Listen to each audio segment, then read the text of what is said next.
நண்பு மாணவர்களுக்கு வணக்கம். இது உங்கள் சரவணகுமார் சார்.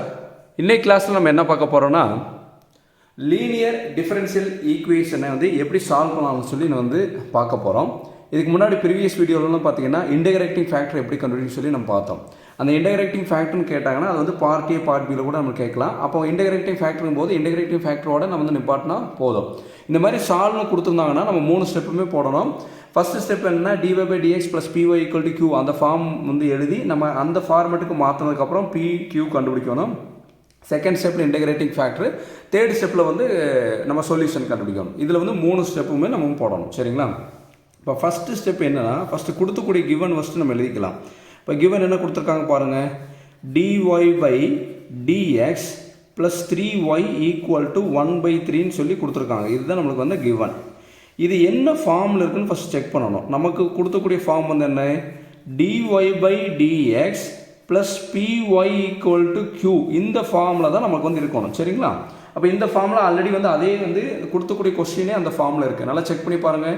இங்கே dy/dx இருக்குது, இங்கே dy/dx இருக்குது. அதனுடைய கோஎஃபிஷியன்ட் 1 இருக்கணும். அதே மாதிரி 1 தான் இருக்குது. அடுத்து பாருங்கள், இங்கேயும் y இருக்குது, இங்கேயும் y இருக்குது. அதாவது pயும் q நம்மளுக்கு எப்படி இருக்கும்னா ஃபங்க்ஷன்ஸ் ஆஃப் எக்ஸாக இருக்கணும். சரிங்களா?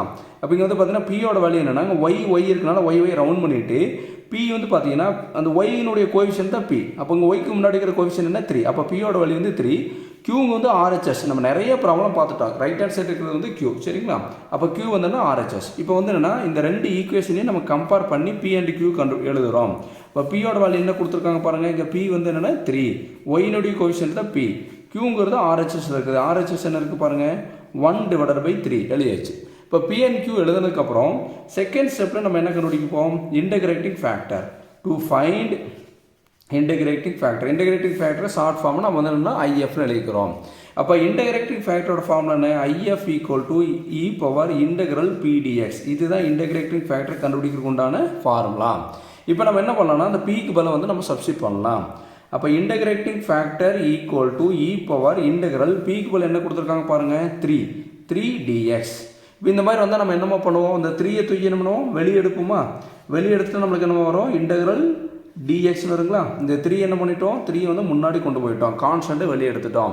அப்போ என்னென்னா e⁻3 dx வந்துச்சு. இந்த 3 என்னென்னா கான்ஸ்டன்ட் என்னென்னா நம்ம வெளியே எடுத்துட்டோம். இப்போ என்ன பண்ணலாம்னா, இன்டகிரேட்டிங் ஃபேக்டர் = e அப்படியே இருக்கும். இந்த இன்டகிரல் dx இருக்குது பார்த்தீங்களா.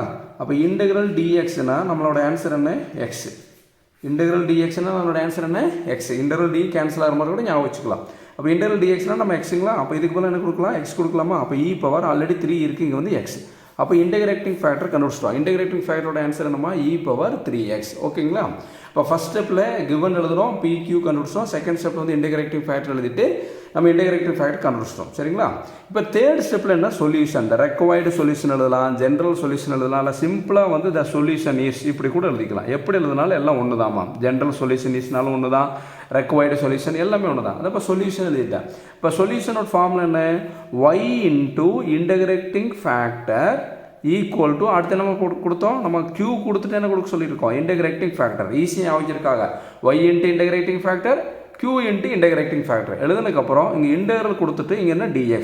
இந்த dxங்கிறது என்ன, qங்கிறது ஃபங்க்ஷன்ஸ் ஆஃப் x, அதனால் dx. கடைசியில் என்ன, +c. ஓகே, இதுதான் formula. y × integrating factor = integral q × integrating factor dx + c.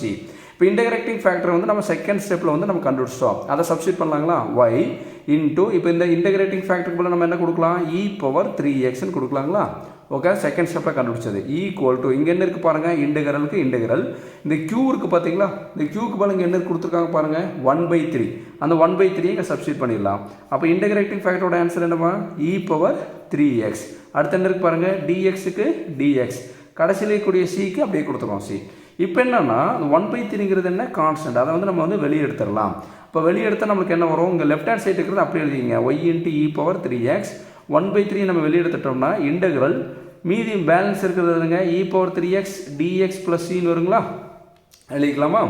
இப்போது நல்லா கவனிங்க, y e⁻3x அது அப்படியே தான் இருக்கும், இந்த 1/3 அப்படியே இருக்கும். இந்த இங்கே பாருங்கள், இன்டகிரல் e⁻3x dx. இது இன்டகிரேட் பண்ணால் நமக்கு என்ன வரும்னா, நல்லா கவனிமா, இது இன்டகிரேட் பண்ணால் நமக்கு என்ன வரும்னா, e பவரில், அதாவது எக்ஸ்பொனன்ஷியலில் என்ன இருக்கோ உங்க பாருங்கள் இ பவர் 3xன்னு இருந்ததுன்னா அதை அப்படியே தூக்கி எழுதிடணும். இங்கே பாருங்கள் இ பவர் 3xன்னு எழுதிடணும். இ பவரில் எது வந்தாலும் அப்படியே எழுதிடணும்.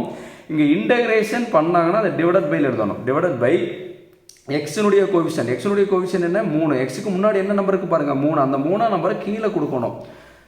Students listen very carefully. இங்கே பாருங்கள் நல்லா கவனிங்க. இ பவரில் எது வந்தாலுமோ அதை அப்படியே தூக்கி எழுதிடணும். இப்போ இ பவர் 3xனா இ பவர் 3xன்னு அப்படியே எழுதிட்டேன். எழுதுனதுக்கப்புறம் எக்ஸினுடைய கோவிஷன்ட்டை டினாமினேட்டரில் கொடுக்கணும். எக்ஸினுடைய கோவிஷன் என்ன 3 வந்தனால டினாமினேட்டரில் 3 கொடுத்துட்டேன். கடைசியில் என்ன பாருங்கள் ப்ளஸ் சி.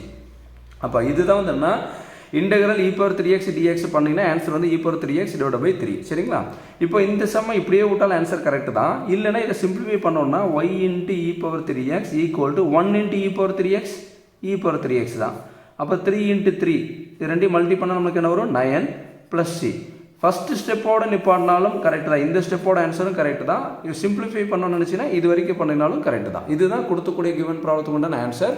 ஃபஸ்ட்டு நம்ம என்ன பண்ணோம்னா கொடுத்தக்கூடிய கிவன் ப்ராப்ளத்துக்கு இந்த ஃபார்மெட்டுக்கு நம்ம மாற்றணும். இந்த ஃபார்முக்கு நம்ம வந்து மாற்றணும். அவன் கொடுத்ததே இந்த ஃபார்மில் தான் இருந்தது. அப்போ நம்ம ரெண்டு ஈக்குவேஷன் கம்பேர் பண்ணி PQ எடுத்துட்டோம். செகண்ட் ஸ்டெப்பில் இன்டகிரேட்டிங் ஃபேக்டர் கண்டுபிடிச்சோம். தேர்ட் ஸ்டெப்பில் வந்து கம்ப்ளீட் சொல்யூஷன் வந்து கண்டுபிடிச்சோம். சால்வ்னு கேட்டாவே நம்ம கம்ப்ளீட் சொல்யூஷன் கடைசியில் 3 ஸ்டெப்புமே போடணுமா. ஸ்டெப் 1 ஸ்டெப் 2 ஸ்டெப் 3 கொடுத்து இந்த ஸ்டெப் வரைக்கும் நம்ம வந்து கம்ப்ளீட்டாக நம்ம போடணும். சரிங்களா? இந்த வீடியோ உங்களுக்கு பிடிச்சிருந்தா உங்கள் நண்பர்களுக்கு ஷேர் பண்ணுங்கள். மறக்காமல் நம்ம சேனலை சப்ஸ்கிரைப் பண்ணுங்கள். Thank you students.